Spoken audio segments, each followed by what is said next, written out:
இன்றைக்கி 7/5/2021 நம்ம விஎம் லா அகாடமி மூலமாக என்ன பண்ணியிருக்கோம், 1லேருந்து 30 வரைக்கும் செக்ஷன்ஸ் 1லேருந்து 30 வரைக்கும் நடத்துனதில்லை. முதல்ல திரும்ப சொல்லிடுறேன். ஆஃபர், அக்செப்டன்ஸ், அதுக்கப்புறம் legal enforceability, lawful consideration, lawful action, object எந்த சட்டத்தாலும் தவிர்க்கப்படாததா அது இருக்கணும். அப்படி இருந்தால் அவங்க எக்ரிமெண்ட் போட்டுக்கிடலாம். யாரெல்லாம் காம்பிடென்ட்டு அப்படின்னு செக்ஷன் 11 சொல்கிறதில்ல. அன்சவுண்ட் மைண்டாக இருக்கக்கூடாது, லூனடிக்காக இருக்கக்கூடாது, இன்சால்வெண்ட்டாக இருக்கக்கூடாது, அதுக்கப்புறம் சட்டத்தால் தவிர்க்கப்பட்ட நபராக இருக்கக்கூடாது, அதுக்கப்புறம் மெஜாரிட்டி ஏஜ் இல்லாமல் இருக்கக்கூடாது, அவங்கெல்லாம் எக்ரிமெண்ட் போட்டுக்கலாம் அப்படின்னு சொன்னேன். அதுக்கப்புறம் கன்சிடரேஷன்ஸ் யார் என்ன இருக்கணும் அப்படிங்கிறதையும் சொன்னேன். அதுக்கப்பால் என்ன விஷயம்னு கேட்டிங்கன்னா, ஒரு கான்ட்ராக்ட் ஏற்படுத்துறதுக்கு முன்னாடி கன்சென்ட் இருக்கணும், அது ப்ரீ கன்சென்ட்டாக இருக்கணும், அதுக்கு ப்ராடாக இருக்கக்கூடாது, மிஸ்ரெப்ரசன்டேஷனாக அன்டி இன்ஃப்ளூயன்ஸாக இருக்கக்கூடாது, மிஸ்டேக்ஸ் இருக்கக்கூடாதுன்னு இதெல்லாம் சொன்னேன். ஆக கூடி இந்த 1 முதல் 30 வரைக்கும் கடைசி 30 மேஜர் கான்ட்ராக்ட்னு என்ன நம்ம இன்றைக்கி பார்க்க வேண்டிய விஷயமா இருக்கிறது இந்திய ஒப்பந்த சட்டம். இந்திய ஒப்பந்த சட்டம் எதுக்காக கொண்டு வந்தாங்க, என்ன நோக்கத்துக்கு கொண்டு வந்தாங்க அப்படி என்பது ஒரு பக்கம் இருந்தாலும், பிரிட்டிஷ் காலகட்டத்தில் ஒரு நடைமுறையில் ஒரு ஒப்பந்தம், ஒரு நபருக்கும் இன்னொரு நபருக்கும் இடையே ஒரு ஒப்பந்தம் ஏற்படுத்தணுன்னா, அப்போ ஒரு நபர் என்ன மாதிரி செயல்பட்டால் ஒப்பந்தம் ஏற்படுத்தலாம் அப்படின்னு நினைக்கிற காலகட்டத்தில் தான் 1872 1872 தான் Indian contract act, Indian contract act அப்படின்னு ஒரு சட்டத்தை கொண்டு வந்தாங்க. இந்த சட்டத்தின் பிரகாரம் என்னென்னு கேட்டிங்கன்னா, ஒருவர் இன்னொரு நபருடன் எவ்வாறு தொடர்பு கொள்வது, என்ன நோக்கத்துக்காக தொடர்பு கொள்வது, அதனுடைய பலன் என்ன. இப்போ இது வியாபார நிமித்தமான சட்டம்னு கூட சொல்லலாம். ஒரு பக்கம் வியாபார நிமித்தமான சட்டம்னு சொல்லலாம், இன்னொரு பக்கம் இந்த நபர்கள் ஒரு மனிதர்களுக்கு இன்னொரு மனிதர்களுக்கும் இறைய தொடர்பு பாலமாக அமையக்கூடிய ஒரு விஷயத்தை தான் இந்த சட்டம் முன்னிலைப்படுத்துது. அப்படி பார்த்திங்கன்னா, இந்த சட்டம் எப்போ ஏற்படுத்தப்படுது அப்படிங்கிறத விட இந்த சட்டம் 1/9/1872 நடைமுறைக்கு வருதுங்க. 1872 முதல் இந்த சட்டம் நடைமுறையில் இருக்குது. இந்த சட்டத்தில் இருக்கக்கூடிய முக்கியமாக இருக்கக்கூடிய விஷயம் பார்த்திங்கன்னா, பிரிவு 1 பிரகாரம் இந்தியா முழுமைக்கும் செயல்படுத்தக்கூடியது. இந்தியா முழுமைக்கும் இந்த சட்டம் செயல்படும் தன்மையில் இருக்குது. அதுக்கு அப்பால் இதில் என்னென்னா, ஒரு ஆப்பர் என்ன இருக்கணும், ஆப்பர் ப்ளஸ் அக்செப்டன்ஸ், அதுக்கப்புறம் பார்த்திங்கன்னா ஒரு ப்ராமிஸ் இருக்கணும். இப்போது ஒரு நபர் என்ன பண்ணுன்னா, ஒரு செயலை செய்ய மறுக்கவோ இன்னொரு நபரிடம் தன்னுடைய ஒரு முனைவை காட்டணும். அப்படி ஒரு முனைவை காட்டுற போது அதில் இருக்கக்கூடிய இன்னொரு நபர், நான் இந்த மாதிரி நீங்கள் ஏற்படுத்திக்கிட்ட முனைவை நான் ஏற்றுக்கிட்டதுனா அது மட்டும் நம்ம செயல்படலாம் அப்படின்னு 2 பேருக்கு இடையில் ஒரு ஒப்பந்தத்தினுடைய முதல் அடிக்கோலே ஆப்பர், ஒரு முனைவு இருக்கணும். முனைவை இன்னொரு நபர் ஏற்றுக்கணும். ஏற்றதுக்கு அப்பால் அந்த பொருள் குறித்த ஒரு ப்ராமிஸ், ஒரு உறுதிமொழி இருக்கணும். இப்படி இது மட்டும் இருந்தால் போதுமா அப்படின்னு கேட்டால், இதில் இன்னொன்று என்ன இருக்கணும் கேட்டிங்கன்னா, இந்த ஆப்பர் கொடுக்கக்கூடிய நபருக்கு தகுதி இருக்கணும். அதே சமயத்தில் அக்செப்டன்ஸ், அதை ஏற்றுக்கொள்ளக்கூடிய நபர்களுக்கு அதை செயல்படுத்தக்கூடிய தன்மையில் தகுதி இருக்கணும். அதுக்கப்புறம் அதில் உறுதிமொழி இருக்கணும். இதுக்கு அப்பால் என்ன, லீகலி என்ஃபோர்ஸபிளாக இருக்கணும். இப்போ லீகலி என்ஃபோர்ஸபிளாக இருந்தால் மட்டும்தான் அந்த சட்டத்தை நம்ம என்ன பண்ண முடியும், செயல்படுத்த முடியும், அந்த ஒப்பந்தத்தை செயல்படுத்த முடியும். அப்போது இந்த 3க்கான காரணமும் அமைகிறது. Offer, acceptance, promise, legally enforceability. அதுக்கு அப்பால் பார்த்திங்கன்னா செக்ஷன் 10 பிரகாரம் கன்சிடரேஷன் கேட்டிங்கன்னா என்னென்னு வச்சுக்கோங்களேன். இப்போது இந்த ஒரு ஏ என்பவர் என்ன பண்ணுறாரு அப்படின்னு கேட்டிங்கன்னா, பி என்பவர்கிட்ட ஒரு ஒப்பந்தம் ஏற்படுத்துகிறார், ஒரு முனைவு ஏற்படுத்துகிறார். இப்போ எடுத்துக்காட்டாக எடுத்துக்கிட்டிங்கன்னா, ஏ என்பவர் என்ன பண்ணுறாரு, பி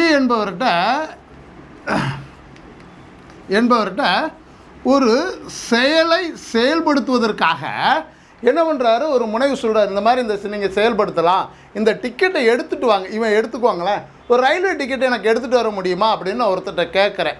அப்போ அவர் என்ன பண்ணுறாரு, சரி நீங்கள் ரயில்வே டிக்கெட்டை எடுத்துகிட்டு வாங்க. இல்லை ஒரு செயலை செயல்படுத்தவோ ஒரு செயலை செய்ய மறுக்கவோ இரு நபர்கள் எடுக்கக்கூடிய ஒரு முனைவு தான் பின்பு அதனால் ஏற்பு செய்யப்பட்டுருச்சு அப்படின்னு எடுத்துக்கிட்டால் அது என்னவாகும், ப்ராமிஸாக மாறும், அது உறுதிமொழியாக மாறும். உறுதிமொழியாக மாறிடுச்சுங்கிறதுனாலயே உறுதிமொழி வந்துடுச்சு அப்படின்னா செயல்படுத்த முடியுமா? அப்படி இல்லை.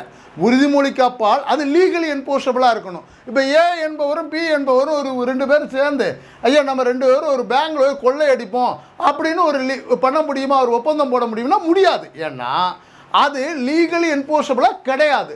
அதே சமயத்தில் ஏ என்பவருக்கும் பி என்பவருக்கும் இடையில இருக்கக்கூடிய இந்த ஒப்பந்தமானது லீகலி என்ஃபோர்ஸபிளாக இருக்கணும். அதுக்கு அப்பால் கன்சிடரேஷன் இருக்கணும். கன்சிடரேஷன் இல்லைன்னு வச்சுக்கோங்களேன். கன்சிடரேஷன் மீன்ஸ் ஒரு மறுபயனுங்க. அது எவ்வளோ இருக்கணும் அப்படின்னு சொல்ல வேண்டியதில்லை. எவ்வளோ வேணாலும் இருக்கலாம், 500 இருக்கலாம், 5000 இருக்கலாம், 10,000 இருக்கலாம், 100 இருக்கலாம், 200 இருக்கலாம். ஆனால் மினிமம் ஒரு மறுபயன் இல்லாத ஒரு விஷயத்தை என்ன பண்ண முடியாது, ஆப்பர் ப்ளஸ் அக்செப்டன்ஸ், அதுக்கப்புறம் லீகலி என்ஃபோர்ஸபிலிட்டியா இல்லையா அப்படிங்கிறத பொறுத்து 2 பேர்களுக்கு இடையே ஒரு ஒப்பந்தம். 2 பேருங்கிறது இங்கே இரு தரப்பினர் தான் சொல்ல முடியும். இப்போ என்னென்னா நம்ம 2 விஷயத்தை நீங்கள் செக்ஷன் 2 தான் நம்ம இது எக்ஸ்பிளனேஷன் கேரக்டருங்க. இந்தியன் கான்ட்ராக்ட் ஆக்டினுடைய ஐசிஏனே நம்ம போட்டுக்கிறோம். ஐசிஏன்னா இந்தியன் கான்ட்ராக்ட் ஆக்ட் அப்படின்னு வச்சுக்கோங்களேன். 1972 இந்த சட்டம் வந்தபோது இதில் செக்ஷன் 1 பொறுத்த வரைக்கும் இது இந்தியா முழுமைக்கும் செயல்படுத்தலாம். செக்ஷன் 2 பொறுத்த வரைக்கும் இது டெஃபினேஷன் கிளாஸஸ். இதில் ரொம்ப முக்கியமான definition offer means promise, promisor, promisee, promise அப்படின்னு தான் அதில் குறிப்பிட்டு காட்டியிருக்காங்க. இருந்தாலும் இதனை எப்படி எடுத்துக்கலான்னா ஆப்பர், அக்செப்டன்ஸ், ப்ராமிஸ், அதுக்கு அப்பால் இது தொடர்புடைய லீகலி என்ஃபோர்ஸபிள். அதுக்கு அப்பால் இதில் என்ன விஷயம்னா ஒரு கன்சிடரேஷன் இருந்தே ஆகணுங்க. கன்சிடரேஷன் இல்லை அப்படின்னு எடுத்துக்கோங்களேன், நம்ம அதை எடுத்துக்கிற முடியாது அப்படின்னு செக்ஷன் 10 சொல்லுது. இருந்தாலும் நான் உங்களுக்கு வர்றேன். இதில் இருக்கக்கூடிய அடுத்த போர்ஷனை பார்த்தீங்கன்னா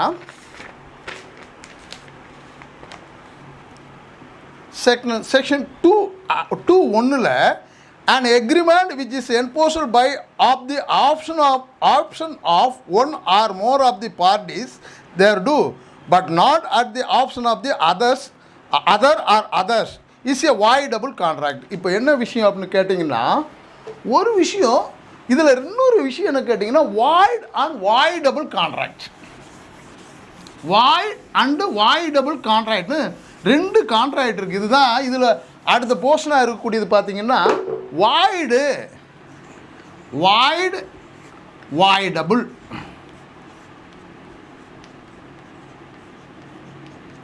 இப்போ இந்த வாய்டு கான்ட்ராக்ட் எப்படி அப்படின்னு கேட்டிங்கன்னா வாய்ட் அஃபினிஷியோ அப்படின்னு சொல்லுவான்.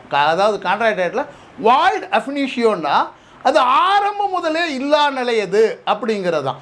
ஆரம்பம் முதலே இல்லா நிலையது அப்படின்னு கேட்டிங்கன்னா என்ன கேட்டிங்கன்னா இதில் என்ன இருக்காதுன்னா சட்டம் அனுமதிக்காது. சட்டம் அனுமதிக்காத ஒரு விஷயங்களில் இரு தரப்பினர்களுக்கிடையே என்ன ஏற்படுத்திக்கிற முடியாது, ஒரு ஒப்பந்தம் ஏற்படுத்திக்கிற முடியாது. அப்போ சட்டம் அனுமதிக்காத ஒரு விஷயத்தில் அந்த ஒப்பந்தமே செல்லா நிலையது, தகுதியற்றது அப்படின்னு சொல்கிறான். ஆனால் வாய்டபிள்ங்கிறது என்ன அப்படின்னு கேட்டிங்கன்னா ஆப்பர் அக்செப்டன்ஸ் இருக்கும், ஈவன் கன்சிடரேஷன் கூட பாஸ் ஆகலாம், லீகலி என்ஃபோர்ஸபிள் மட்டும். அந்த இடத்துல தான் என்ன இருக்கும் அப்படின்னு கேட்டிங்கன்னா இதில் நீங்கள் எங்கே போய் பார்க்கணும் அப்படின்னு கேட்டிங்கன்னா பாருங்களேன், சட்டத்தால் மறுக்கப்பட்டதை வாய்டு கான்ட்ராக்ட் அப்படின்னு சொல்லலாம். ஒரு எக்ரிமெண்ட் சட்டத்தால் செயல்படுத்தக்கூடியது ஆயினும் மறுதரப்பினரால் மறுக்கப்படுமாயின் வாய்டபிள் கான்ட்ராக்டாக அது மாறும். இப்போது இது ஒரு பகுதியாக இருக்கட்டுமே. இன்னொரு பக்கம் பார்த்திங்கன்னா எப்படி முனைவை பொறுத்த வரையில் எப்போ முடிவுக்கு வரும் முனைவு, அதுக்கப்புறம் திரும்பவும் நான் ஆப்பருக்கே வந்துடுறேன். சரியா, ஆப்பருக்கு நான் வர்றேன். இந்த ஆப்பரை பொறுத்த வரையில் என்ன அப்படின்னு கேட்டிங்கன்னா ஒருத்தர் இன்னொரு நபரிடம் இந்த ஒரு செயலை செயல்படுத்துங்கள், இல்லையானால் செய்யாதீர்கள் என்று ஒரு விஷயத்தை சொல்கிற போது ஒன்று அந்த ஒரு ஏ என்பவரால் சொல்லப்பட்ட விஷயத்தை பொறுத்தவரை பி என்பவர் ஏற்றுக்கொண்டார் என்ற விஷயத்தை பொறுத்து ஏ என்பவருக்கு ஒரு கம்யூனிகேஷன் தகவல் பரிமாற்றம் முழுமை பெற்றுச்சுன்னா அப்போ என்ன ஆகுன்னா offer will be communicated by the other part அப்படின்னு வச்சுக்கோங்களேன். அந்த இடத்துல அந்த விஷயம் முடிவுக்கு வரும், ஒரு முனைவு முடிவுக்கு வரும். ஒரு முனைவு எப்போ முடிவுக்கு வரும்னா ஏ என்பவர் பி என்பவருக்கு ஒரு செயலை செய்யவோ செய்ய மறுக்கவோ கோருகிற போது பி என்பவர் அதை ஏற்றுக்கொண்டு நான் இதை செய்கிறேன் இல்லை செய்ய மறுக்கிறேன் என்ற விஷயத்தை ஏ என்பவருக்கு தகவல் மூலமாக சொல்லப்பட்டு இருக்குமானால் அந்த முனைவு முடிவுக்கு வரும். இதை தான் நம்ம என்ன சொல்லலாம், ஆப்பர் கம்யூனிகேஷன் கம்ப்ளீட் ஆயிருந்துச்சுன்னா அதை பொறுத்த வரைக்கும் பண்ணலாம். அதுக்கப்புறம் ரொம்ப முக்கியமானது revocation of proposals and acceptance. இப்போ என்னென்னா இப்போ ரெண்டு விஷயம், இப்போது ஒரு விஷயத்தை நம்ம பண்ணிக்கிட்டோம். செக்ஷன் 5ல் என்ன சொல்கிறாங்க அப்படின்னா revocation of proposal and acceptance. இப்போது ரிவோகேஷன் செக்ஷன் 5ல் இருக்குங்க. எப்படின்னா ஒரு முனைவானது இப்போது ஒரு முனைவை அதாவது ஆப்பர் பண்ணுறோம், அந்த முனைவு எதிர்த்தரப்பினருக்கு சென்று அந்த முனைவை அவர் ஏற்றுக்கொள்ளப்படாமல் மறுப்பதாக ஒரு செய்தியை அனுப்புவாரா ஆனால் அந்த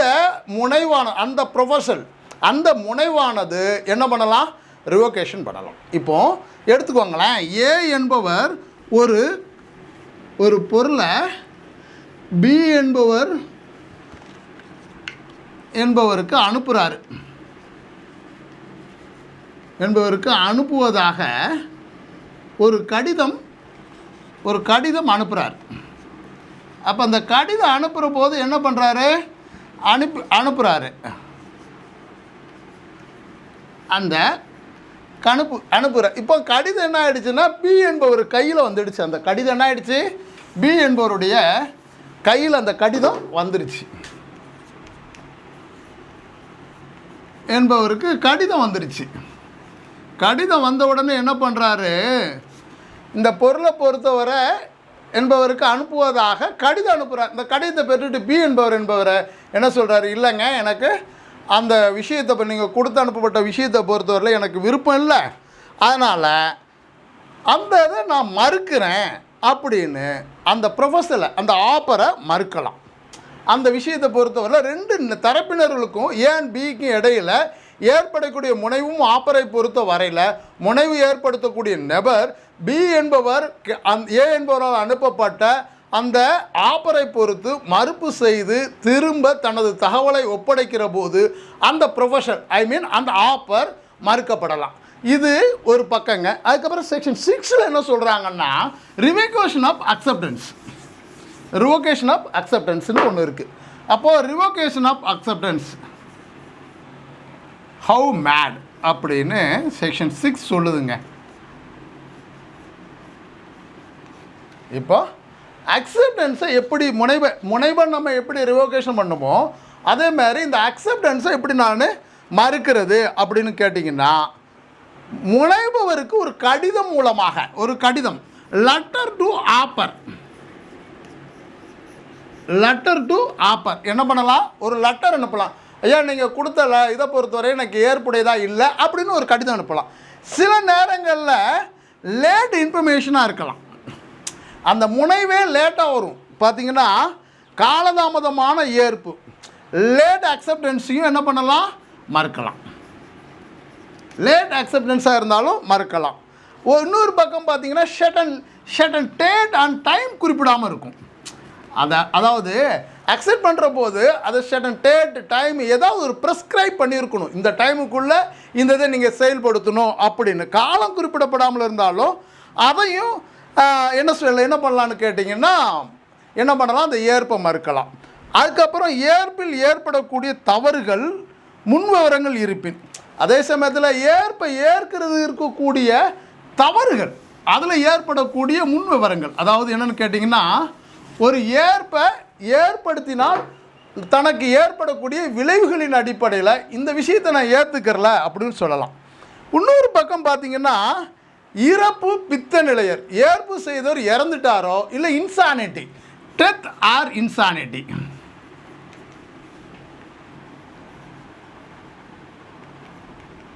இப்போது ஏற்பவரே என்ன பண்ணுறாரு பார்த்தீங்கன்னா, நான் அந்த நீங்கள் கொடுத்த ஆப்பரை ஏற்றுக்கிற மாதிரி தான் சூழல் இருந்தார், ஆனால் ஏற்றதுக்கு அப்பால் இறந்து போயிட்டார் அப்படின்னாலும் அதை என்ன பண்ண முடியாது, செயல்படுத்த முடியாது. இன்னொரு பார்த்திங்கன்னா ஏற்றுக்கிட்டவர் பை சாய்ஸு ஒரு மெண்டல் ஆகிட்டார் அப்படின்னாலும் அதை ஏற்றுக்கிற முடியாது. இதுக்கு அப்பால் பார்த்திங்கன்னா இன்னொன்று செக்ஷன் 7 என்ன சொல்கிறாங்க அப்படின்னு கேட்டிங்கன்னா, இது ரொம்ப முக்கியமான விஷயம். ஒரு அக்செப்டன்ஸ், ஒரு ஏற்பு எப்படி இருக்கணும் அப்படின்னு கேட்டால், ஏற்பு ஒரு முழுமையாக இருக்கணும். ஏற்பு எதை ஏற்கிறாரோ ஏற்பு என்ன இருக்கணும்னா முழுமையாக இருக்கணும்,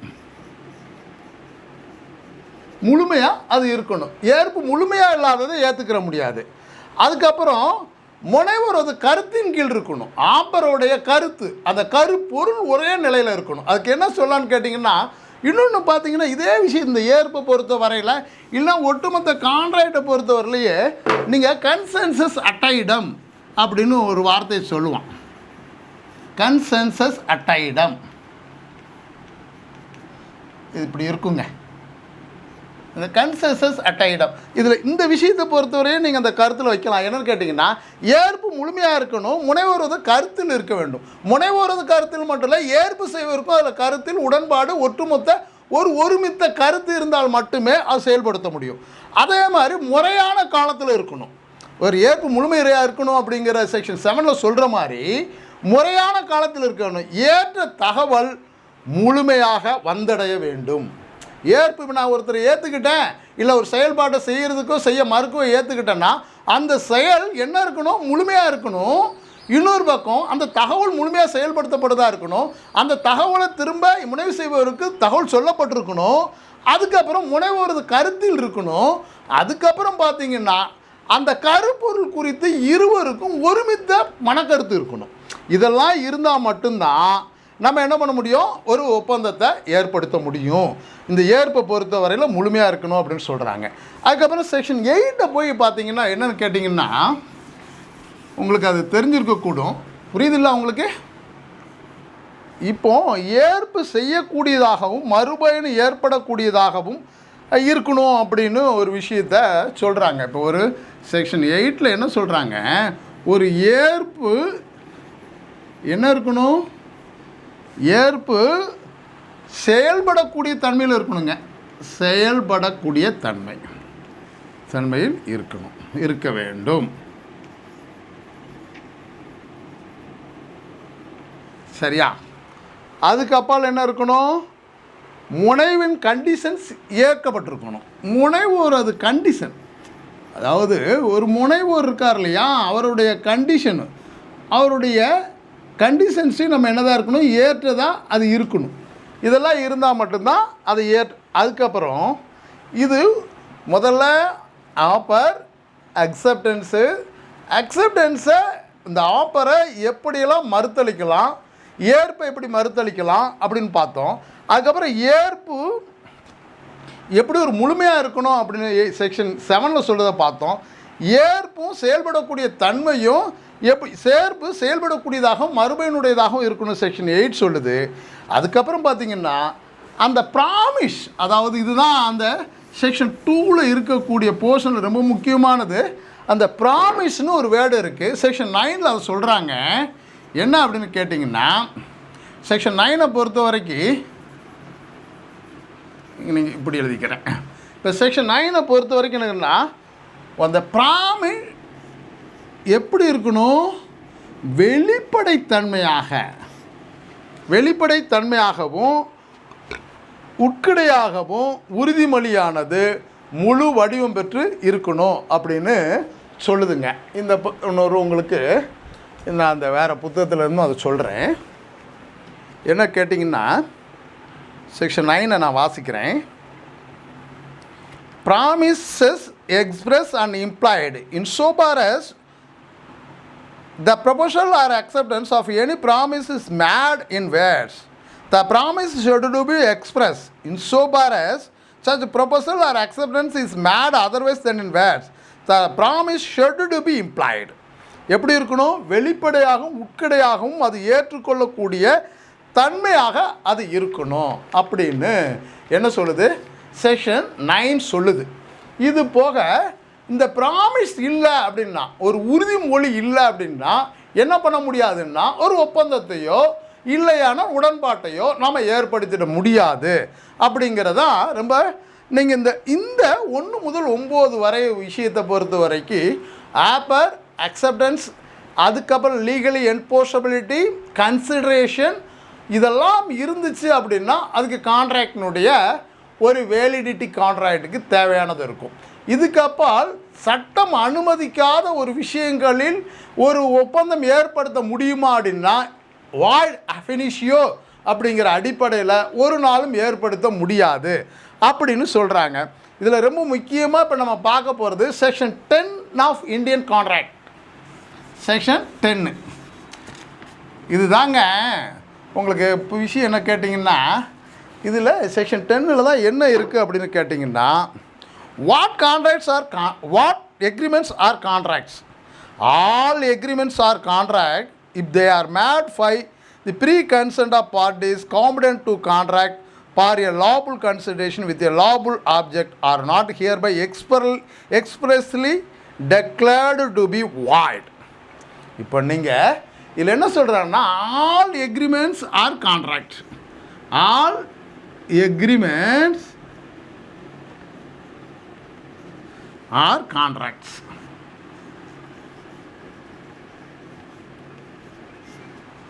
இப்போ ஆல் எக்ரிமெண்ட்ஸ் ஆர் கான்ட்ராக்ட்ஸ். ஆனால் all contracts are not agreement. All agreements are contracts அப்படின்னு எடுத்துக்கிற முடியுமா அப்படின்னு ஒரு கேள்வி இருக்குது. அப்போது ஆல் கான்ட்ராக்ட்ஸ் ஆர் எக்ரிமெண்ட்னு எடுத்துக்கிற முடியும், ஆனால் ஆல் எக்ரிமெண்ட்ஸ் ஆர் கான்ட்ராக்டாக எடுத்துக்கிற முடியுமானா அப்படி எடுத்துக்கிற முடியாதுன்னு தான் சட்டம் சொல்லுது.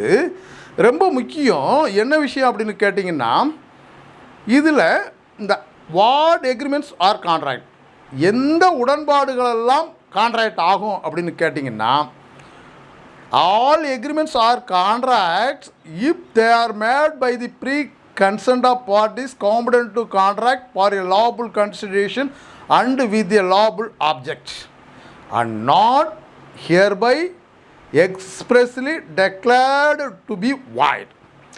ஒரு கால் அது வெளிப்படையாக தவிர்க்கப்பட்டிருக்குமானால் அதை நம்ம என்ன பண்ண முடியாது? கான்ட்ராக்ட்னு சொல்ல முடியாது. எதை கான்ட்ராக்ட்னு சொல்லலாம் அப்படின்னு கேட்டிங்கன்னா, அந்த கான்ட்ராக்டுக்கு ஆப்பர் இருக்கணும், அக்செப்டன்ஸ் இருக்கணும், லீகல் என்ஃபோர்ஸபிலிட்டி இருக்கணும், அதுக்கப்புறம் கன்சிடரேஷன் இருக்கணும், அதுக்கப்புறம் கன்சென்ட் அப்படின்னு செக்ஷன் 13 சொல்கிறாங்க. கன்சென்ட் அப்படின்னா 2 நபர்களுக்கு இடையில் ஒரு ஒப்பந்தம் குறித்து இருவருக்கும் ஒருமித்த கருத்து இருக்கணும். அப்போது இன்னொன்று என்னக்குன்னா ப்ரீ கன்சென்ட் செக்ஷன் 14 சொல்கிறான் 2 தரப்பினர்களுக்கும் சுதந்திரமான சம்மந்தம் அளிக்கணும்.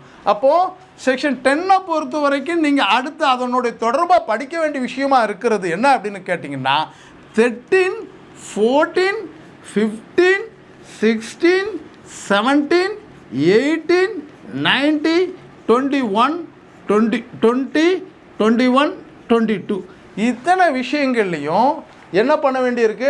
All agreements are contracts if அப்படின்னு ஒரு வார்த்தையை புள்ளி வச்சுருக்காங்க.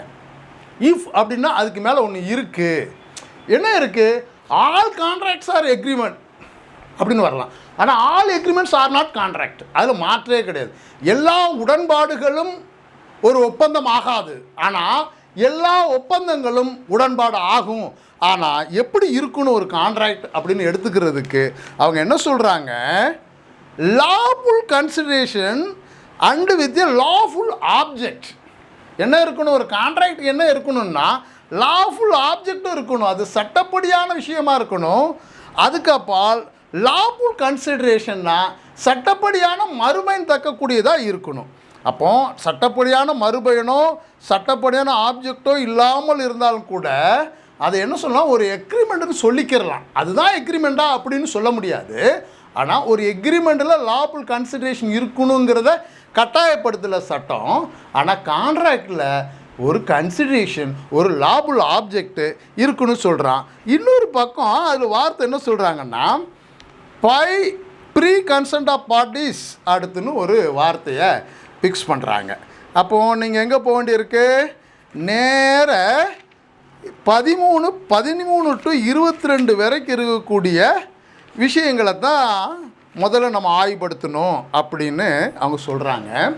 இப்போ 13 பொறுத்த வரைக்கும் கன்சென்ட்டுங்கிறது என்ன இருக்கணும், இரு தரப்பினர்களுக்கும் ஒரு பொருள் குறித்து, ஒரு சம்பந்தம் குறித்து, அந்த பொருளும் அந்த பொருள் சார்ந்திருக்கக்கூடிய விஷயங்களையும் முனைவும் ஏற்பும் அதுக்கப்புறம் சட்டப்படியான கடப்பாடும் சட்டப்படியான மறுபயனும் இருக்கிறதா நம்பப்படுகிற ஒரு சம்மதம் ரெண்டு தரப்பினருக்கும் ஏற்பட்டிருக்கணும். இதே மாதிரி அடுத்த அப்புறம் ப்ரீ கன்சென்ட், அந்த கன்சென்ட்டே சுதந்திரமாக இருக்கணும்.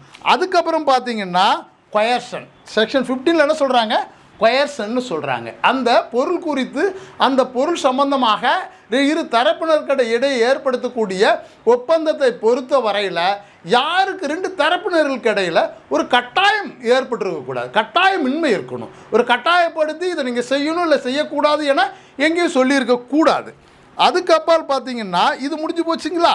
அதுக்கப்புறம் பார்த்தீங்கன்னா இந்த செக்ஷன் 15 முடிஞ்சு 16 பொறுத்த வரைக்கும் ரொம்ப குறைவாக தான் கேள்வி வரும். அதை பார்த்தீங்கன்னா அன்டியூ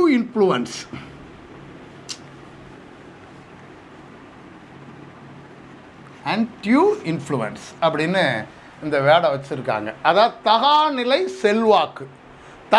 செல்வாக்கு யாருக்கு இடையில் ஏற்படும்னா, ஒரு அட்வொகேட் அண்ட் கிளர்க்கு இடையில் ஒரு என்ன அண்டு கிளர்க்கு, அது மாதிரி ஒரு பெசிஷியன் அண்டு மெடிக்கல் ரெப்ரசன்டேட்டிவோட சொல்லலாம். எம்ஆர்னு போட்டுக்கிறோம், மெடிக்கல் ரெப்ரசன்டேட்டிவ். இவங்க ரெண்டு பேருக்கு இடையில் என்ன ஏற்படும்னு கேட்டிங்கன்னா, ஒரு அன்டி இன்ஃப்ளூயன்ஸ். என்னென்னு கேட்டால், ஒரு டாக்டர்கிட்ட ஏதோ ஒரு விஷயத்தில் லாபம் அடைகிறதுக்காக சில நேரங்களில் டாக்டரு அந்த மெடிக்கல் ரெப்ரசன்டேட்டிவை ஒரு இன்ஃப்ளூயன்ஸ் பண்ணலாம், தன்னுடைய தேவைக்காக சில விஷயத்தை பண்ணுறதுக்கு கட்டாயப்படுத்தலாம். அது மாதிரி அட்வொகேட் தன்னுடைய கிளார்க்கிட்ட நீங்கள் இதை பண்ணினா தான் நல்லா இருக்கும் அப்படின்னு அவருடைய தேவைகளை யார் மூலமாக தனக்கு கீழ் இருக்கக்கூடிய நபர்களிடம் சொல்லி அதை ஏற்படுத்திக்கிறலாம். அப்படி இருந்தால் அந்த அன்டியூ இன்ஃப்ளூயன்ஸு அப்படின்னு சொல்கிறாங்க. ப்ராடு இது செக்ஷன் 420 ஆஃப் ஐபிசிலேயே இருக்குது. இருந்தாலும் உங்களுக்கு இந்த இடத்துல அது மாறுபடுது.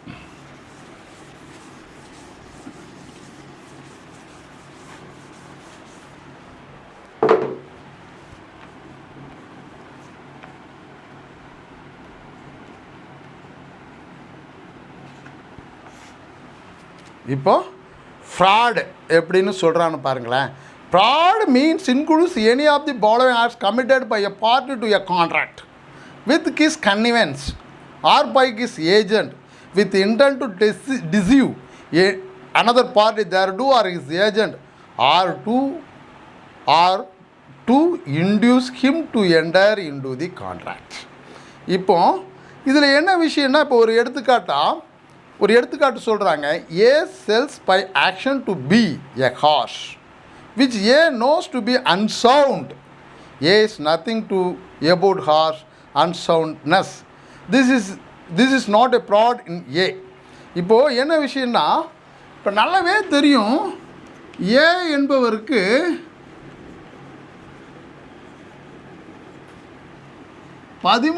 நம்பர் வீடு தனக்கு சொந்தம் இல்லை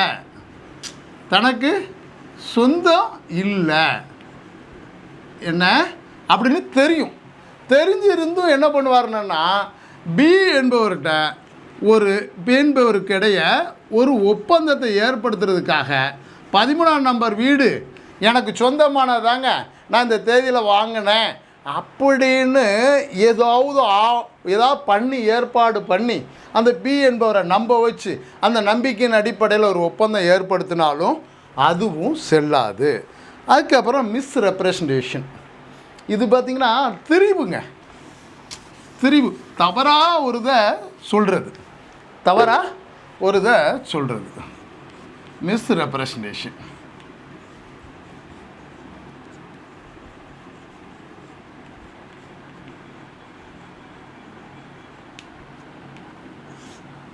தவறா ஒரு விஷயத்து, இது ஒரே வேர்டை தான் நான் இப்படி எழுதியிருக்கேன், நீங்கள் இப்படி பார்த்துக்கலாம். மிஸ்ரெப்ரசன்டேஷன், திரிபு அப்படின்னு இதை சொல்லுவாங்க தமிழில். திரிபு எப்படி திரிபு பண்ணுறாரு அப்படின்னு எடுத்துக்கிட்டிங்கன்னா, இப்போது நான் வாசிக்கிறேன் பார்த்துக்கோங்களேன். Misrepresentation means includes the person making it of that which is not true though he believes it to be true. அவனுக்கு தெரியும் இது உண்மைக்கு புறம்பானதுன்னு, ஆனால் உண்மை போலவே பேசுகிறது. பார்த்திங்கன்னா ஒரு சிலர் அவன் இந்த ஒரு கால் எடுத்துக்கோங்களேன். இப்போது ஒரு படத்தில் நான் நடிச்சிருக்கிறதா என்னுடைய தம்பிகிட்ட சொல்ல, தம்பி இது வந்து அந்த படத்தில் நடிச்சிருக்கேன் பாருங்கள், அவர் என்ன மாதிரி ரிசம்பிளன்ஸ்லேயே இருப்பார். பார்த்திங்கன்னா சில நேரத்தில் அவர் என்னுடைய மோச்சாயில் கூட இருப்பார். அப்போ நினச்சோம் அந்த படத்தில் நான் தான் நடித்தேன், இவ்வளோ பணம் வாங்கினா வச்சேன்னு சொல்லி ஒரு தவறான மிஸ்ரெப்ரசன்டேஷன் நம்ம பண்ணுறது இருக்கு இல்லையா, அதுதான் இந்த மிஸ்ரெப்ரசன்டேஷன்னு சொல்லலாம். இதுக்கப்புறம் பார்த்திங்கன்னா 19 வந்துருங்க, வாய்டபிலிட்டி அக்ரிமெண்ட்ஸ் வித்தவுட் ப்ரீ கன்சென்ட். இப்போது இந்த இடத்த விட்டு நம்ம திரும்ப எங்கே போகிறோம் அப்படின்னு கேட்டிங்கன்னா, வாங்க இந்த செக்ஷன் 10 குறிப்பிட்டு காட்டினதில் திரும்ப வாசிக்கிறேன்.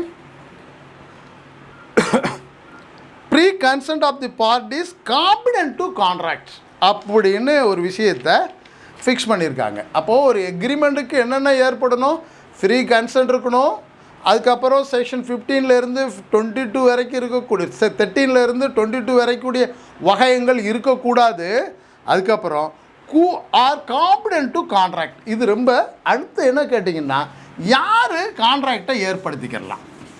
அந்த செக்ஷன் 10 இருக்குது, காம்படன்ட் டு கான்ட்ராக்ட்னு சொல்கிறாங்க. இந்த விஷயத்தை செக்ஷன் 11 சொல்கிறாங்க. என்னன்னா, who are competent to contract. நீங்களே சொல்லுங்களேன், இப்போ யார் காம்பிடன்ட் டு கான்ட்ராக்ட். இப்போ who are competent to contract, எல்லாருக்குமே ஒப்பந்தம் செய்ததற்கான தகுதி இருக்குது. இருந்தாலும் என்ன இருக்கணும் அப்படின்னு கேட்டிங்கன்னா, அவர் மேஜர் ஏஜை ரீச் பண்ணியிருக்கணும். Majority of age. அப்போ இந்தியாவை பொறுத்த வரைக்கும் என்ன அப்படின்னு கேட்டிங்கன்னா, இந்தியன் மெஜாரிட்டி ஆக்ட் பிரகாரம் 18 வயதுக்கு மேற்பட்ட நபர்கள் என்ன பண்ணலாம், ஒப்பந்தத்தில் ஈடுபடுத்திக்கிறலாம். இன்னும் அப்போ 18 வயசுக்கு மேற்பட்ட யார் வேணாலும் என்ன பண்ணலாம், ஒப்பந்தம். ஆனால் அதுக்கடுத்து ஒன்று சொல்கிறாங்கன்னா, சவுண்டு மைண்டு அப்படின்னு ஒரு வார்த்தையை சொல்கிறாங்க. சவுண்ட் மைண்டுன்னா இப்போ அன்சவுண்ட் மைண்டுன்னு ஒருத்தர் இருக்கிறதா தான் அர்த்தம். அப்போது மனநிலையில் திடகாத்திரமான ஒரு நபராக இருக்கணும். அப்போ மனநிலையில் திடகாத்திரமானவராக இருந்தால் அவங்க என்ன பண்ணலாம், பண்ணிக்கிறலாம். அதுக்கப்புறம் இன்னொரு விஷயத்தை, இந்த காம்படன்ட் டு கான்ட்ராக்ட்னா சட்டத்தால் மறுக்கப்பட்ட நபர்கள், சட்டத்தால் மறுப்பு செய்யப்பட்ட நபர்களும் என்ன பண்ண முடியாது, ஒரு கான்ட்ராக்டை ஏற்படுத்த முடியாது. அப்போ சட்டத்தால் மறுக்கப்பட்ட நபர்கள்னு ஒரு ஐடென்டிஃபிகேஷனுக்காக நான் சொல்கிறேன். இப்போது இன்சால்வெண்ட்டாக இருப்பார். இன்சால்வெண்ட்னா என்ன பண்ணியிருப்பாருன்னா, இன்சால்வெண்ட்டு மஞ்சள் கடிதாசி கொடுத்துருப்பார். இன்சால்வன்சி ஆக்ட் பிரகாரம் தன்னை கடன்காரன்னா மஞ்சள் கடிதாசி கொடுத்துருப்பார்.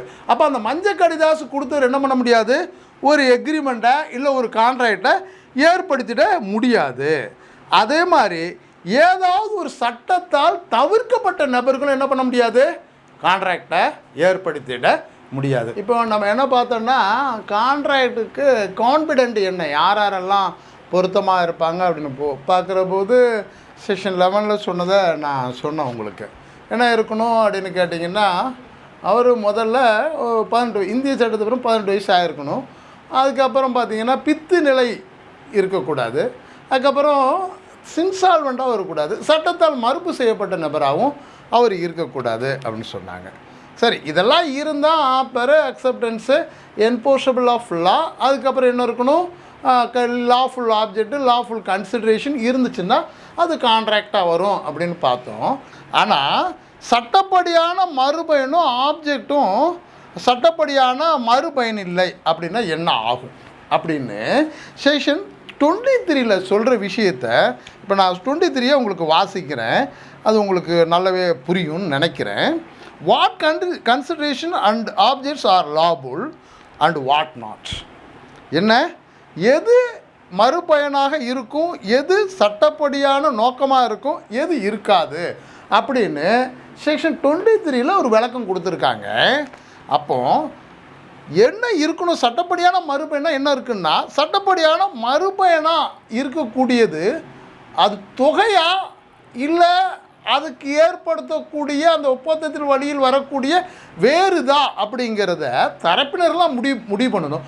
ஆனால் எதுவாக இருந்தாலும் வித்தவுட் கன்சிடரேஷனில் ஒரு கான்ட்ராக்டை ஏற்படுத்த முடியாது. அதே சமயத்தில் அது என்ன பண்ணியிருக்கக்கூடாதுன்னா, அந்த கன்சிடரேஷன் ஏதாவது ஒரு சட்டத்தால் தவிர்க்கப்பட்டிருக்கக்கூடாது. அதுக்கப்பால் இந்த கன்சிடரேஷனால் யாராவது ஒரு நபருக்கு சொத்துக்கு சேதாரமும் ஏற்படக்கூடாது. அதுக்கப்புறம் ஒரு நீதிமன்றமே அந்த கன்சிடரேஷனை என்ன பண்ணியிருக்கூடாது, ரெக்கார்டிக்கலாம் தவிர்க்கப்பட்டிருக்கக்கூடாது, இல்லைன்னா முறையற்றது என அது சொல்லியிருக்கக்கூடாது. அதுக்கப்புறம் பப்ளிக் பாலிசி இருக்குங்க, அரசுனுடைய கொள்கைக்கு எதிராகவும் ஒரு கன்சிடரேஷனோ ஒரு ஆப்ஜெக்டோ இருக்கக்கூடாது. அதுக்கப்புறம் அதே மாதிரி உடன்பாடு, நோக்கம், மறுமன் போன்றவைகளாம் என்ன இருக்கக்கூடாதுன்னு நீங்கள் தெரிஞ்சுக்கிட்ட வரையில் சட்டத்துக்கு விரோதமாக ஏற்புடையன்னா அது ஏற்புடையது அல்ல அப்படின்னு எப்போதும் போல் சொல்கிறாங்க.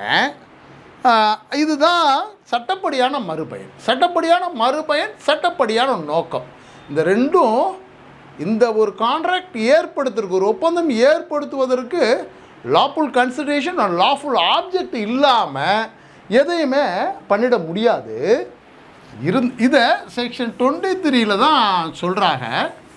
இருந்தாலும் 23 செக்ஷன் 23 இருக்கிற பிரகாரம் நமக்கு என்ன இருக்கணும்னா, அது சட்டத்தால் தவிர்க்கப்பட்டதாக இருக்கக்கூடாது, யாரும் ஒரு நபருக்கு பொது சேதம் ஏற்படுத்திடக்கூடாது, நீதிமன்றத்தில் தடை செய்திருக்கக்கூடாது, அதுக்கப்புறம் சட்டம் நோக்கம் சட்டத்திற்கு எதிராக இருத்தல் கூடாது, அதுக்கப்பால் பார்த்திங்கன்னா பொது கொள்கைக்கும் எதிராக இருக்கக்கூடாது. அதே சமயத்தில் இதுக்கப்புறம் நீங்கள் பார்க்கணுன்னா செக்ஷன் 24 அடுத்து நீங்கள் பார்க்க வேண்டிய விஷயம் ஒன்று இருக்குது. Agreements void if considered lawful objects in part அப்படின்னு சொல்கிறாங்க. இப்போ any part of a single consideration for one or more objects or any one or any part of any one of several consideration for a single object is unlawful, the consideration is void அப்படின்னு அதை சொல்கிறாங்க. இதில் எடுத்துக்காட்டால் A promises to superintendent on behalf of B a legal manufacture of indigo and an illegal dropping in other articles. P promised to pay to A salary 10,000 rupees a year. The agreement is void. The object of A promise and consideration for promise being in part unlawful. அப்போ என்ன கேட்டிங்கன்னா, இந்த வழக்கை பொறுத்த வரையில் என்ன பண்ண முடியும், illegal trapping in other articles. அப்போ என்ன பண்ண முடியாது, சட்டத்துக்கு விரோதமாக ஏதேனும் ஒரு எக்ரிமெண்ட்டை ஏற்படுத்திட முடியாது அப்படின்னு செக்ஷன் 24 இருக்கிறத நீங்கள் பார்க்கலாம். இதுக்கு அப்பால் அதே சமயத்தில் நீங்கள் செக்ஷன் 25 பார்த்தீங்கன்னா இதில் ரொம்ப முக்கியமானதாங்க. எக்ரிமெண்ட் வித்தவுட் கன்சிடரேஷன், நம்ம ஆரம்பத்துலேருந்தே சொல்கிறேன், எக்ரிமெண்ட் ஆர் கான்ட்ராக்டு. இப்போது என்னென்னா, எக்ரிமெண்ட் ஆர் கான்ட்ராக்ட் ரெண்டில் எதை வேணாலும் வச்சுக்கோங்க. இதில் என்ன இருக்கணும் அப்படின்னு கேட்டிங்கன்னா, agreement without consideration comma void comma unless it is in writing and registered comma or is promised to compensate for something done comma or is a promise to pay a step paid by limitation அப்படின்னு இந்த section 25 ரொம்ப முக்கியமான ஒரு portion தாங்க. முதல்ல நான் சொன்னேன், without கன்சிடரேஷனில் ஒரு எக்ரிமெண்ட்டை ஒரு கான்ட்ராக்டை ஏற்படுத்த முடியாது. மறுபயனில்லா உடன்பாடு என்னது, இல்லானது வாய்டு தான் அப்படின்னு அவங்க சொல்கிறாங்க. அதுக்கப்புறம் இந்த செக்ஷன் 25 பொறுத்த வரையில் என்னென்னு கேட்டிங்கன்னா, ஒரு கால் சட்டம் அனுமதிக்கிற விஷயமா இருந்தால், இந்த கன்சிடரேஷனே இல்லாமல் இருந்தாலும் ஒரு கால் ஏதாவது இருக்குதா அப்படின்னு ஆய்வு பண்ணுற போது எழுதப்பட்டு இருக்குமாயின், ஒரு பக்கம் எழுதியிருந்தால் இதை எடுத்துக்கலாம் அப்படின்னு சொல்கிறாங்க. அதே சமயத்தில் இந்த செக்ஷன் 25ல் ஒரு எக்ஸம்ஷன் இருக்குங்க. இந்த கான்ட்ராக்டில் எக்ஸம்ஷன்னா ஒரு விதிவிலக்கு இருக்குது. இந்த கான்ட்ராக்டில் இருக்கக்கூடிய விதிவிலக்குகள்லேயே இது ஒரு முக்கியமான விதிவிலக்கு. என்னென்னு கேட்டிங்கன்னா, தானம் கொடுப்பவருக்கும் தானம் பெறுபவருக்கும் இடையில் ஒரு கன்சிடரேஷன் மறுபயன் தேவையில்லை. தானம் கொடுக்குறாரு ஒருத்தர், தானம் பெறுறாரு. தானம் கொடுக்கறதுல போய் நீங்கள் என்ன மறுபயனை எதிர்பார்க்க முடியும்னா மறுபயனை எதிர்பார்க்க முடியும். இது அந்த விதிவிலக்கில் இருக்கக்கூடிய ஒரு விஷயம். அதே போல் இன்னொரு பக்கம் என்ன சொல்கிறாங்கன்னா, இந்த ப்ராமிஸ் எப்படி இருக்கணும் அப்படின்னா, உறுதிமொழி சுதந்திரமாக இருக்கணும். இல்லைன்னா அது நாட் வேலிட். என்ன பண்ணணும்? சுதந்திரமாக இருக்கணும். இதனால் கூட சின்னதாக எனக்கு ஒரு சின்ன விஷயத்தில் மாறுபடுது. இந்த வாசிக்கிறேன். It is expressed in writing and registered under the law for the timing in post registration of document and is made on account of natural and love and affection between the parties stand in near relation to each other or unless it is promised to compensate wholly in part person who has already volunteered on something for the promiser or something which the promiser was legally compellable to do or unless it is promise made in writing signed by the person to be charged therewith or by his agent generally or specially authorized in that behalf to pay wholly or in part a debt or which the creditor might have imposed payment but for the law for limitation of suits. அதுக்கப்புறம் in any of these cases such an agreement is contract. இதில் ஒரு விஷயத்தை சொல்கிறாங்க பாருங்களேன். in any of these cases such an agreement is a contract. Nothing in this section shall affect the validity aspect in toner and tony of any gift actually made. இப்போது இந்த contract, இந்த ஒப்பந்தமோ இந்த சட்டத்தில் இருக்கிற பிரகாரம் தானம் கொடுப்பவருக்கும் தானம் பெறுபவருக்கும் ஏற்படக்கூடிய ஒப்பந்தத்தை என்ன பண்ணாது? தடை செய்யாது அப்படின்னு ஒரு. அதுக்கப்புறம் இதெல்லாம் எக்ஸ்பிளனேஷனில் அடுத்து என்ன பண்ணது கேட்டிங்கன்னா, an agreement to which the consent of promiser is freely is given not void merely consideration in inadequate but the inadequacy of the consideration may be taken into account by the court in determining the question whether the consent of the promiser was freely given. அப்போது என்ன பண்ணணும்? Consideration கொடுக்கறதுல கூட ஒரு சுதந்திரமான மனநிலையில் கொடுக்கப்பட்டிருந்தா அந்த விஷயத்தை எடுத்துக்கிறலாம் அப்படின்னு சொல்கிற. அதே இதில் இன்னொன்று சொல்கிறாங்க. ஒரு எடுத்துக்காட்டாக, A agrees to sell horse worth 1000 for ₹10. A denies his consent to the agreement was freely given. இப்போது இதில் என்ன, ஒரு குதிரையை விற்க போகிறதா சொல்கிறான். எவ்வளோக்கு? ஒருத்து 1000 ரூபாய். ஆனால் நான் 10 ரூபாய்க்கு தந்துடுறேன் அப்படின்னு சொல்கிறான். ஆனால் இதில் என்ன இப்போ இந்த கன்சிடரேஷன் என்ன சொல்கிறேன் நான்? மினிமம், அதாவது மியர்லி கன்சிடரேஷன் தான் சொல்கிறோம். மியர்லி ஏதாவது ஒன்று இருக்கணும். அது எவ்வளவு அப்படின்னு சொல்லவே இல்லை சட்டத்தில். இப்போ நீங்கள் பார்த்தீங்கன்னா, ஒரு 10,000 ரூபாய்க்கு இருக்கக்கூடிய ஒரு நிலத்தை என்ன பண்ணுவாங்கன்னு கேட்டிங்கன்னா, யாரோ இன்னொரு நபருக்கு கொடுக்குற போது, நீ ஒரு 4,000 ரூபா கொடுத்துட்டு எடுத்துகிட்டு பாப்பா, ஒன்றும் தப்பு இல்லை அப்படின்னு அவர் சொல்லி கொடுப்பார். காரணம், அவங்க 2 பேருக்கிட்ட லவ் அண்ட் அஃபெக்ஷன் கூட இருக்கலாம். அதுக்கப்புறம் ஃபாதர் அண்ட் சன்னாக கூட இருக்கலாம், இல்லை வேறு வகையான ரிலேஷன் கூட இருக்கலாம். ஆனால் இதில் கன்சிடரேஷனுங்கிறது, நான் 10,000 கொடுக்க 4,000 கொடுக்கலாமா? கொடுக்கறது தப்பு இல்லை. ஆனால் அந்த கொடுக்குற விஷயத்தை பொறுத்த வரையில் சுதந்திரமான மறுபயனாக இருக்கணும், சுதந்திரமான ஒப்புதலாக இருக்கணும். அது தவறில்லை அப்படின்னு ஒரு விஷயத்தை இதை நீங்கள் பார்க்கலாம். அதுக்கப்புறம் இதுக்கு அப்பால் பார்த்தீங்கன்னா, இதுக்கு அப்பால் இந்த கான்ட்ராக்டை பொறுத்த வரையில் முக்கியமான போர்ஷனாக கருதுறது இது தாங்க. அதுக்கப்பால் என்னென்னா, இப்போ பார்த்தீங்கன்னா செக்ஷன் 26 எடுத்துக்கோங்களேன். எக்ரிமெண்ட் இன் ரெஸ்டன் மேரேஜ் வாய்டு. யாராவது ஒருத்தரை கல்யாணம் பண்ணுற ஒரு விஷயத்தில் நீ அவரை கல்யாணம் பண்ணக்கூடாது அப்படின்னு ஒரு எக்ரிமெண்ட்டை போட முடியுமான்னா அந்த மாதிரி பண்ண முடியாது. நீ இந்த மாதிரி தான் இவரை கல்யாணம் பண்ணிக்கோ என்றோ இல்லை கல்யாணம் பண்ணக்கூடாது என்றோ ஒரு எக்ரிமெண்ட்டாக என்ன பண்ண முடியாது? போட முடியாது. ஏன்னா இதில் பர்சனல் லாஸ் வந்துருங்க. இப்போ பார்த்தீங்கன்னா ஹிந்து மேரேஜ் ஆக்ட் எடுத்துக்கோங்களேன், HMA அப்படின்னு வச்சுக்கிறோம். ஹிந்து மேரேஜ் ஆக்டில் 1956 இதில் என்ன கேட்டிங்கன்னா ப்ரொஹிபிட்டட் ரிலேஷன்ஷிப்னு ஒன்று இருக்குது. இப்போ சில இடங்களில் சித்தி பொண்ணை சில பேர் கல்யாணம் பண்ணிக்கிறாங்க, ஆனால் அது ப்ரொஹிபிட்டட் ரிலேஷன்ஸ், பட் இது ட்ரெடிஷனில் இருக்குது.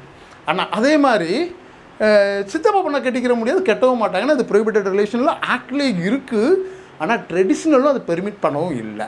அப்போ இதை மாதிரி எக்ரிமெண்ட் இன் ரெஸ்ட்ரைன்ட் மேரேஜ் வாய்டு, இது அஃபினிஷியோ தான், என்ன வாய்ட் அஃபினிஷியோன்னு கூட சொல்லலாம். இந்த மாதிரி விஷயங்களில் என்ன பண்ண முடியாது, ஒரு கல்யாணத்தை ஒருத்தர் ஒரு கல்யாணம் பண்ணுவதற்காக திருமணம் குறித்து ஒரு உடன்பாட்டை என்ன பண்ண முடியாது, ரெஸ்ட்ரைன் பண்ணி ஒரு எக்ரிமெண்ட்டை போட முடியாது, கட்டாயப்படுத்தவோ இல்லை அதை செய்யக்கூடாது என்றோ பண்ண முடியாது. அதுக்கப்புறம் பார்த்திங்கன்னா எக்ரிமெண்ட் ரெஸ்ட்ரைன் ஆஃப் ட்ராடு. இப்போது பார்த்திங்கன்னா இதுக்கப்புறம் 27 வச்சுக்கோங்களேன். இப்போது ரெஸ்ட்ரைன் ஒரு நானும் முத்துச்சாமிங்கிறவரும் ஒரே தொழில் பண்ணுறோம் அப்படின்னா 2 பேர் சேர்ந்தாப்பில் A&Co அப்படின்னு ஒரு கம்பெனியை நடத்துகிறோம். இப்போ எங்கள் 2 பேருக்கு இடையில் ஒரு பிரச்சனை வந்துருச்சு. 2 பேருமே என்ன பண்ணுறோம், A&Co A&B தான் நடத்துகிறது. இப்போ ஏங்கிறவர் என்ன சொல்கிறாரு, 2 பேரும் வச்சுரு மளிகை கடை. இப்போ B என்ன நினைக்கிறாரு, அதே தெருவில் அதே ஏரியாவில் ஒரு மளிகை கடை வைக்க நினைக்கலாம், அது ஒன்றும் தப்பு இல்லை. அதை நீங்கள் ரெஸ்ட்ரெயின் பண்ண முடியாது, ஏன்னா அவன் விருப்பத்துக்கு அவன் பண்ணிக்கலாம். 2 பேரும் தான் அவங்களுடைய பார்ட்னர்ஷிப் இருந்து வெளியேறி தான் நடத்துகிறாங்க. ஆனால் பார்ட்னர்ஷிப்பில் வெளியேறதுக்கு முடியாது. அதுக்கப்புறம் இந்த பார்ட்னர்ஷிப் ஆகிட்டுனா நோட்டீஸ் கொடுத்தானா வெளியேறினா அது வேறு இருக்குது. இருந்தாலும் A&Coன்னு சொல்லிவிட்டு ஒரு கம்பெனியில் A&B 2 பேர் சேர்ந்து நடத்தக்கூடிய அந்த கடையில் ஏங்கிற வச்சுருக்கிற மளிகை கடைக்கு எதிர்த்தாப்புலேயே இன்னொரு மளிகை கடை வைக்கலாம். ஆனால் என்ன பண்ண முடியாதுன்னா A&Coங்கிற பேரில் அந்த குட்வில்ல என்ன பண்ண முடியாது, பண்ண முடியாது. இதுதான் இங்கே இருக்கக்கூடிய ஒரு முக்கியமான போர்ஷனு. அது தாங்க அந்த 27 ரெஸ்ட்ரைன் ஆஃப் ட்ராடு தான். ஆனால் அது நான் உங்களுக்கு திரும்ப தெளிவாகவே சொல்லிடுறேன்.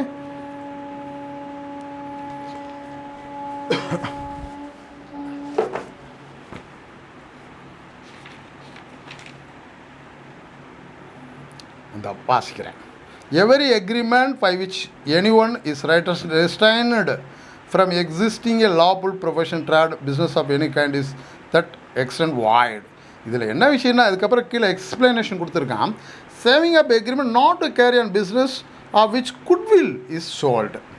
ஒரு கால் அந்த குட்வில் A&Co அப்படிங்கிற குட்வில் யாருக்கா விற்கப்பட்டால் அதே பேரில் வைக்க முடியாது.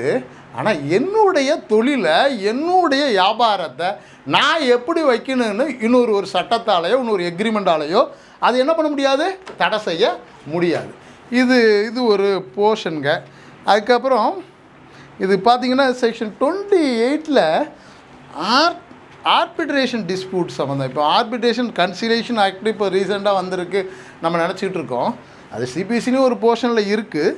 இருந்தாலும் 1872 இந்தியன் இதில் என்ன பண்ணியிருக்காங்கன்னா அவனு பண்ணியிருக்காங்க அந்த கான்ட்ராக்ட் ஆக்டில் agreements in restriction of legal proceedings void அப்படின்னு ஒரு விஷயத்தை என்ன பண்ணியிருக்காங்கன்னா அதில் ஆர்பிட்ரேஷன் டிஸ்பியூட்டு கூட கொண்டு வந்துக்கலாம். அந்த ஆர்பிட்ரேஷன் ஒரு பக்கம் இருந்துச்சுன்னா அந்த ஆர்பிட்ரேஷனில் இருக்கக்கூடிய போர்ஷனில் எதுவுமே ஒரு அந்த கான்ட்ராக்ட் ஆக்டில் இது வரல அது வரல அப்படின்னு சொல்லிட முடியாது. ஏன்னா ஆர்பிட்ரேஷன் கிளாஸ் இருந்தால் அது பிரகாரம் நடந்துக்கிறலாம் அப்படின்னு ஒரு விஷயத்தை அதில் சொல்கிறாங்க.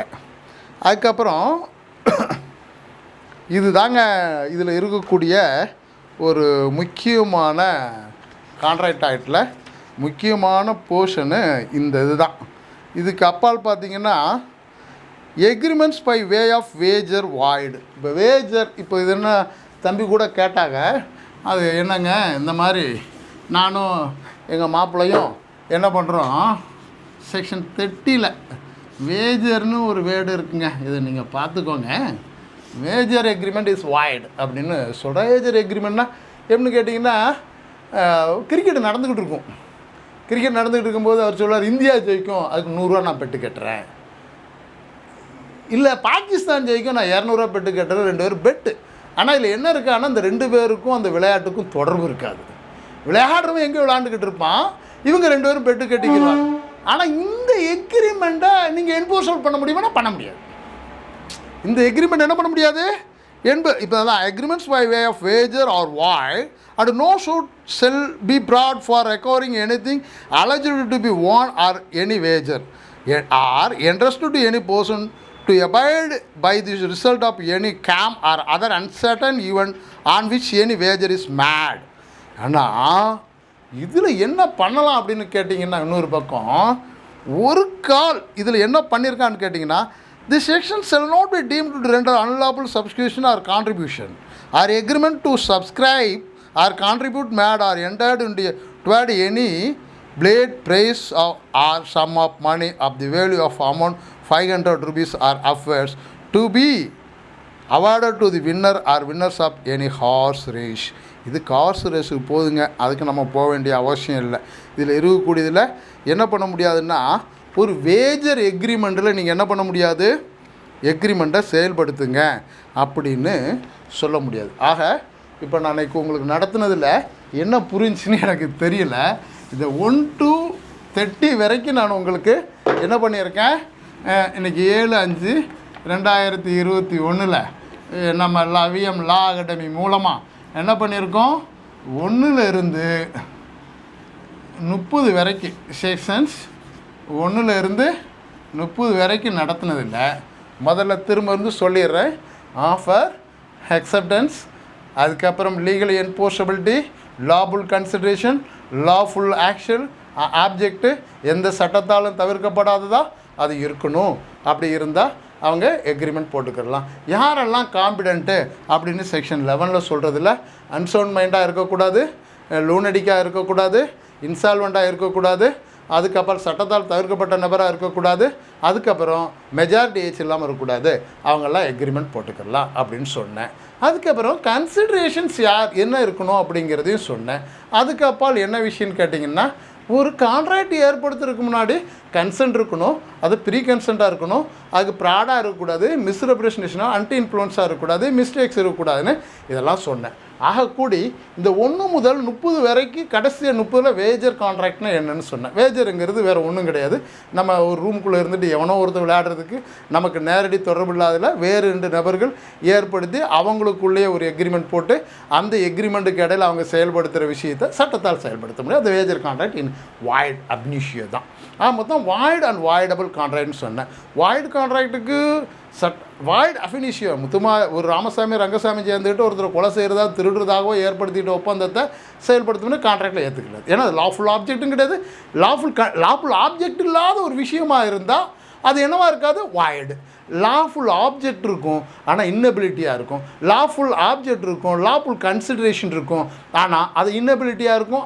அது மட்டும் இல்லாமல் அந்த ஆப்ஜெக்ட் லாஃபுல் ஆப்ஜெக்டை ஒரு நபர் பெற்றுக்கொண்ட விஷயத்தில் என்ன இருக்காது, கன்சென்ட் இருக்காது, ப்ரீ கன்சென்ட் இருக்காது, மிஸ்ரெப்ரசன்டேஷன் இருக்கும், அதுக்கப்புறம் பார்த்தீங்கன்னா ப்ராடு இருக்கும், அன்டி இன்ஃப்ளூயன்ஸ் இருக்கும். இந்த மாதிரி கேரக்டர்லாம் இருந்தால் அதை என்ன பண்ண முடியாதுன்னா எடுத்துக்கிற முடியாது. அது வாய்டபிள் கான்ட்ராக்டாக வரும். ஆகக்கூடி நமக்கு என்ன ஆஃபர், அக்செப்டன்ஸ், அதாவது ப்ரொஃபஷனல், ப்ராமிஸ், ப்ரொஃபஸர்ஸ், ப்ராமிசி இவங்க இருக்கிறாங்க. இது போக கான்ட்ராக்ட் ஏற்படுத்துறதுக்கு என்னென்ன தகுதி இருக்குன்னு சொன்னோம். எக்ரிமெண்ட் எல்லாமே கான்ட்ராக்ட் ஆகாது, கான்ட்ராக்ட் எல்லாமே எக்ரிமெண்ட் ஆகும். இப்படி எல்லாத்தையும் நம்ம சொன்னோம். இன்னும் நம்ம வருகிற 10/5/2021 நேரடியாக இதனுடைய அடுத்த தொடர்ச்சி உங்களுக்கு பாடம் நடத்த தயாராக இருக்கேன். நன்றி, வணக்கம்.